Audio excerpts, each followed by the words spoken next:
حضور اکرم صلی اللہ علیہ وسلم کا ارشاد ہے، اس ذات کی قسم جس کے قبضے میں میری جان ہے۔ اللہ کے نبی قسم کھا رہے ہیں، اس کا مطلب ہے جو اگلی بات آنے والی ہے کوئی بڑی اہم بات ہے۔ اللہ کے نبی قسم کھا کے فرما رہے ہیں، اس ذات کی قسم جس کے قبضے میں میری جان ہے، تم لوگ ضرور، پھر تاکید آئی، پہلے قسم سے تاکید، پھر صراحتاً تاکید فرمائی کہ تم لوگ ضرور امر بالمعروف اور نہی عن المنکر کرتے رہو، لوگوں کو نیکی کی طرف بلاتے رہو، برائی سے روکتے رہو، ورنہ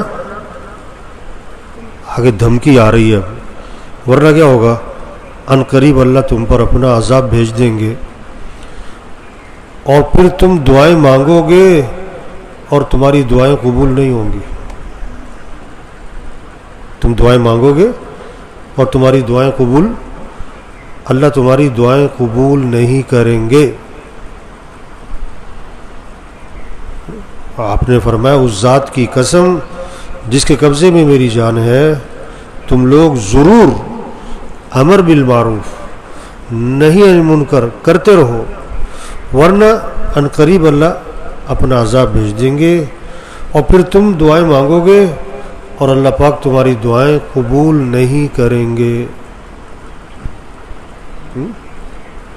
ہم نیکی کی طرف بلاؤ، برائی سے لوگوں کو روکو۔ جب آدمی دین پر آ جاتا ہے نا، نماز پڑھ رہا ہے، روزے رکھ رہا ہے، ماشاءاللہ اعتکاف بیٹھ گئے، قرآن پڑھ رہے ہیں، نفلیں پڑھ رہے ہیں، اشراق پڑھ رہے ہیں، تہجد پڑھ رہے ہیں، تو اب وہ مطمئن ہو جاتا ہے کہ میں تو کرتا ہوں، میں تو دین پہ چل رہا ہوں۔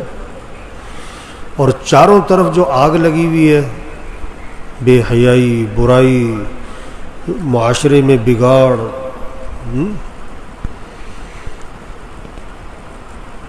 کتنا بگاڑ ہے معاشرے میں، توبہ! نماز پڑھنے والے تھوڑے، نہ پڑھنے والے زیادہ، روزہ رکھنے والے، آپ یہ ریڑھی پہ جاؤ، پھل لینے جاؤ، اس سے پوچھو روزہ رکھا، آگے سے فوراً کیا جواب دیتا ہے؟ کم کرنا ہوتا ہے جی۔ روزہ نہ رکھنے والے بہت، سچ بولنے والے تھوڑے، جھوٹ بولنے والے بہت زیادہ۔ تو تم لوگ ضرور امر بالمعروف کرو، لوگوں کو نیکی کی طرف بلاؤ، برائی سے روکو، ورنہ کیا ہوگا؟ دعائیں مانگو گے، دعائیں قبول نہیں ہوں گی۔ ایک بہت بڑا طبقہ ہے جو کہتا ہے جی دعائیں تو قبول ہوتی، کوئی بڑی دعائیں مانگتے۔ بھائی اللہ کے نبی نے صاف بات فرمائی ہے کہ جب امر بالمعروف نہیں کرو گے اور امر نہیں منکر نہیں کرو گے، پھر دعائیں مانگو گے، دعائیں قبول نہیں ہوں گی۔ ہم سب کے ذمے ہیں، ہم جتنے بیٹھے ہوئے، ہمارا کتنوں سے واسطہ ہے، چھوٹے ہوں، بڑے ہوں، کوئی بھی ہو، بوڑھے سے بوڑھا ہو، بیمار ہو، غریب سے غریب ہو، ہر آدمی کا کتنوں سے واسطہ ہے روزانہ۔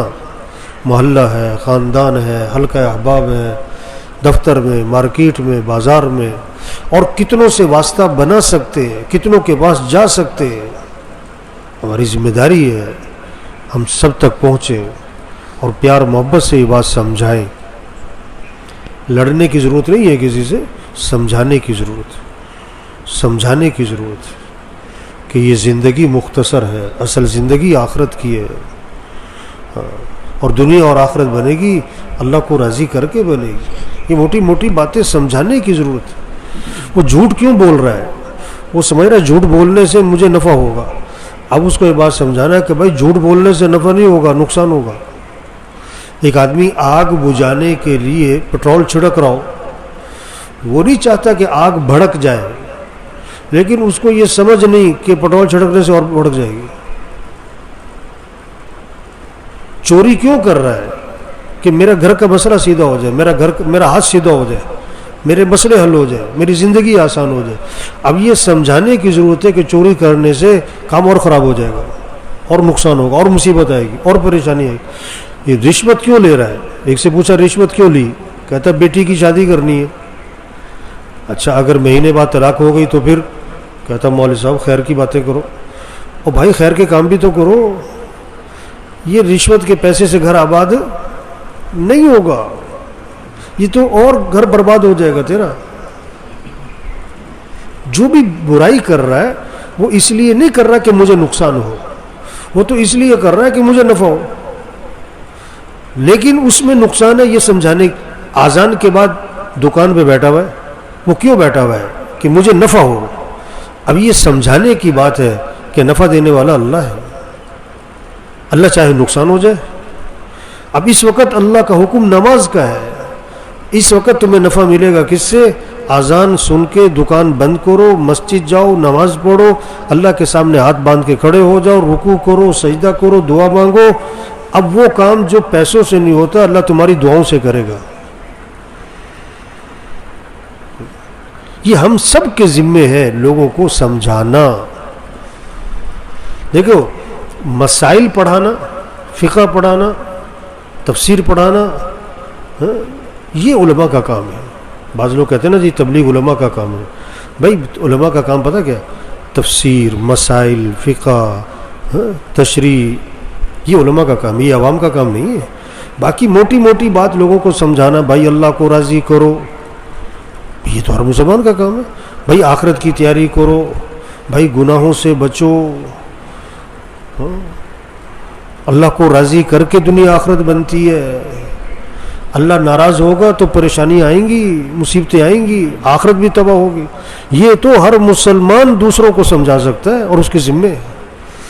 تو بھائی سب نیت کرو, جتنے بیٹھے ہوئے نا ہم سب نیت کریں کہ ہمیں لوگوں کو نیکی کی طرف بلانا ہے انشاءاللہ. ہمیں لوگوں کو برائی سے کیا کرنا ہے.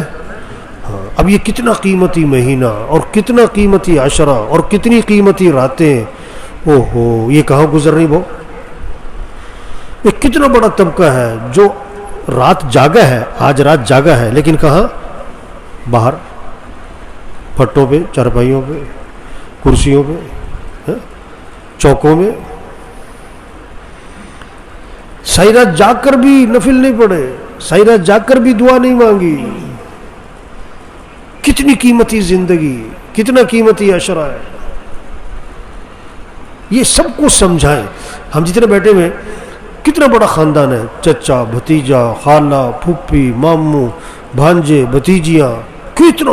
ہم کتنوں کو یہ بات سمجھا سکتے ہیں کہ بھائی یہ قیمتی عشرہ ہے. آپ صلی اللہ علیہ وسلم کی محنت رمضان میں بڑھ جاتی تھی, عبادت رمضان میں بڑھ جاتی تھی, اور آخری عشرے میں تو آپ لنگی باندھ لیتے, کمر کس لیتے. ہاں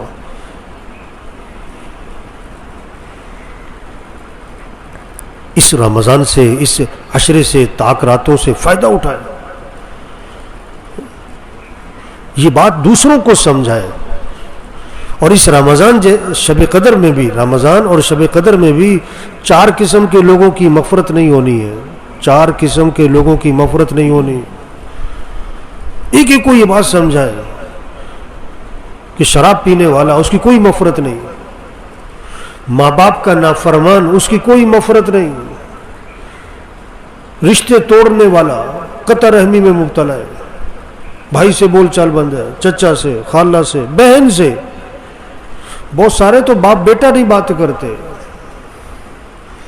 بہت سارے میاں بیوی نہیں بات کرتے.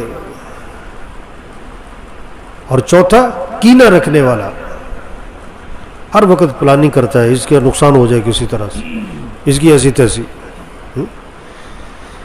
اب ہم یقین سے کہہ سکتے ہیں کہ اس مجمع میں شراب پینے والا کوئی نہیں بیٹھا ہوا, یہ کہہ سکتے ہیں. لیکن ہم یہ کہہ سکتے ہیں کہ یہاں ماں باپ کا نافرمان کوئی نہیں بیٹھا ہوا, یا قطع رحمی کرنے والا کوئی نہیں بیٹھا ہوا, یا کینہ رکھنے والا کوئی نہیں بیٹھا ہوا. یہ نہیں کہہ سکتے. کتنے لوگ ہیں نماز پڑھ رہے ہیں اور کیا ہے, ماں باپ کی بھی نافرمانی, نماز پڑھ رہے ہیں اور رشتے توڑے ہوئے ہیں.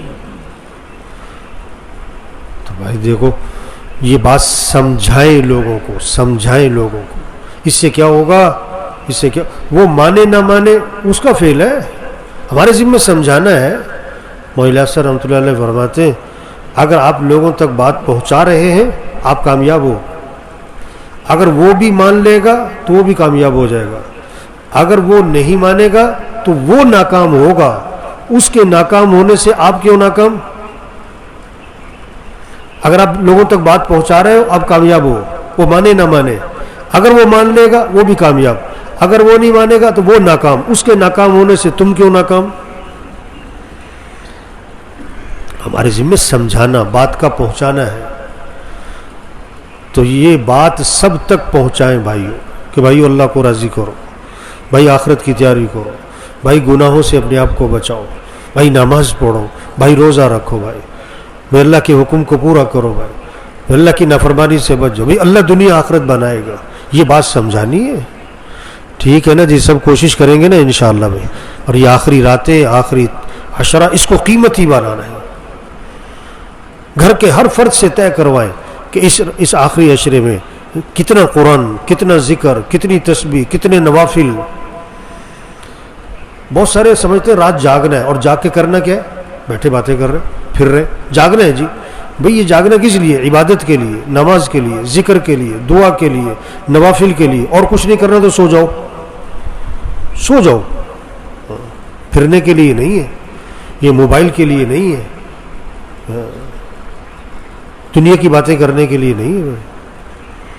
اللہ عمل کی توفیق عطا فرمائے۔